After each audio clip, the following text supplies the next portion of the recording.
20 मे सोमप्रदोष उपाय व नियम. 1. गाईच्या दुधाने अभिषेक केल्यास. 2. शिवलिंगावर अक्षता अर्पण केल्यास. नंबर 3. शिवपूजेत केवड्याचा वापर. नंबर 4. शिवलिंगावर कुंकू रोली. सोमप्रदोष व्रताची उपासना पद्धत. सूर्यास्ताच्या 1 तास आधी स्नान करून उपवासाचा संकल्प करा. संध्याकाळी पुन्हा स्नान करून शुभ मुहूर्तावर पूजा सुरू करावी. शिवलिंगाला गाईचे दूध, दही, तूप, मध आणि गंगेच्या पाण्याने अभिषेक करावा. यानंतर शिवलिंगावर पांढरे चंदन लावून बेलपत्र, मंदार, फुले इत्यादी अर्पण करा. सोमप्रदोष व्रताचे ज्योतिषीय उपाय. नंबर 1. संतती सुखासाठी सोमप्रदोष व्रताच्या दिवशी शुभ मुहूर्तावर शंकराची पूजा करून त्यांना जव अर्पण करावे. प्रदोष पूजेला भोलेनाथाला जव अर्पण केल्याने संतती होते अशी एक धार्मिक श्रद्धा आहे. नंबर 2. शुक्र दोष दूर करण्यासाठी आणि सुखसोयीसाठी सोमप्रदोष व्रत करून महादेवाची पूजा करावी. पूजेच्या वेळी शिवलिंगाला अक्षता अर्पण कराव्या. अक्षता अर्पण केल्यास कुंडलीतील शुक्रदोष दूर होतो. जीवनात आनंद आणि सुखसोयी वाढतात. शिवाच्या कृपेने सर्व मनोकामना पूर्ण होतात असे मानले जाते. नंबर 3. चंद्रदोषापासून मुक्ती मिळवण्यासाठी सोमप्रदोष किंवा सोमवारी विधीनुसार भगवान शंकरांची पूजा केल्यास कुंडलीतील चंद्रदोष दूर होतो. सोम प्रदोषा दिवशी शुभ मुहूर्तावर शिवलिंगाला गाईच्या दुधाने अभिषेक करावा. चंद्रदेव शापामुळे शिक्षा भोगत होता, तेव्हा त्याने शंकराची पूजा केली. शिवाच्या कृपेने तो त्याच्या अपराधातून मुक्त झाल्याचे मानले जाते. नंबर 4. इच्छा पूर्ण करण्यासाठी प्रदोष व्रताच्या दिवशी मनोकामना पूर्ण करण्यासाठी दोष, रोग इत्यादीपासून मुक्तीसाठी रुद्राभिषेक करू शकता. रुद्राभिषेक करणे हा अपेक्षित परिणाम मिळवण्याचा एक निश्चित मार्ग मानला जातो. यामुळे कुटुंबाची प्रगती होईल आणि सर्व ग्रहदोष दूर होतील. नंबर 5. सोमप्रदोष व्रताच्या दिवशी उपासनेचे विशेष महत्त्व आहे. या दिवशी दुधामध्ये गूळ मिसळून भगवान महादेवांचा अभिषेक करावा. यामुळे घरात संपत्ती वाढण्याची शक्यता निर्माण होते.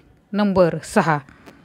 सोमप्रदोषाच्या दिवशी संध्याकाळी भगवान शिवाची पूजा केल्याने सर्व मनोकामना पूर्ण होतात.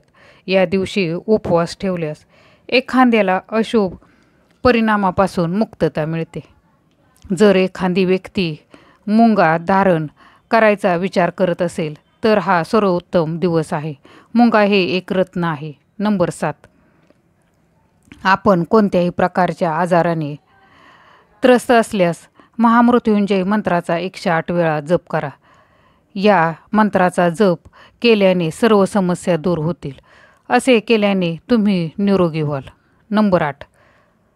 सोमप्रदोष व्रताच्या दिवशी भगवान महादेवाला कच्च्या दुधाने अभिषेक करावा. याशिवाय या दिवशी शिव महिमस्तोत्राचा जप केल्याने शुभ परिणाम मिळतात. नंबर 9. सोमप्रदोष व्रताच्या दिवशी तुमच्या घरात आर्थिक अडचणीने त्रस्त असाल तर महादेवाला तांदूळ अर्पण केल्याने धनलाभ होईल. नंबर 10. सोमप्रदोष व्रत दिवशी शिवपिंडीवर महादेवाला गहू अर्पण केल्याने अपत्य वृद्धी होते. नंबर 11.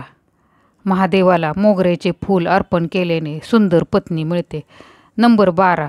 तल्लख बुद्धीसाठी साखर मिश्रित दुधाने महादेवाचा अभिषेक करावा. जसे हे सोमप्रदोषाचे उपाय आहेत तसे सोमव्रत करणाऱ्यांनी काही नियम पाळणे देखील गरजेचे आहेत. ते नियम कोणते आहेत ते पहा. नंबर 1. शिवाला कधीही तुळस वाहू नये. फक्त शालिग्रामवर वाहिलेली तुळस शिवाला चालते. नंबर 2. शिवतीर्थ पिऊ नये, मात्र स्वयंभू बाणलिंगावरील तीर्थ पिण्यास ग्राह्य आहे. नंबर 3. शिवपूजा झाल्यावर निरांजन ओवाळून होताच लगेच वेळ न दवडता नैवेद्य दाखवावा लागतो. नंबर 4. शिवपूजेत केवड्याचा वापर करू नये. नंबर 5. शंखाने पाणी शिवाला वाहू नये. नंबर 6. शिवपूजेमध्ये दुधाचा जलाभिषेक केला जातो. लक्षात ठेवा, चुकूनही तांब्याच्या भांड्यात दूध ओतू नका.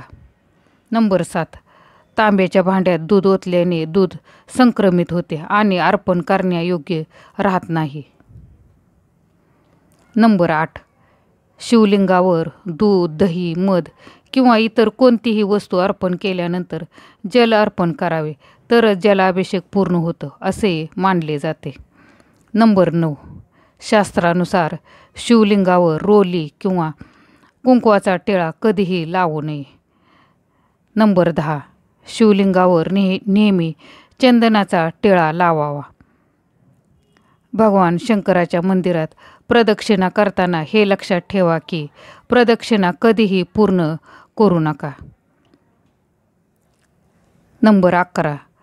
जिथून दूध वाहते तिथेच थांबवा आणि परत जा. हे शिवपूजेचे महत्त्वाचे नियम आहेत.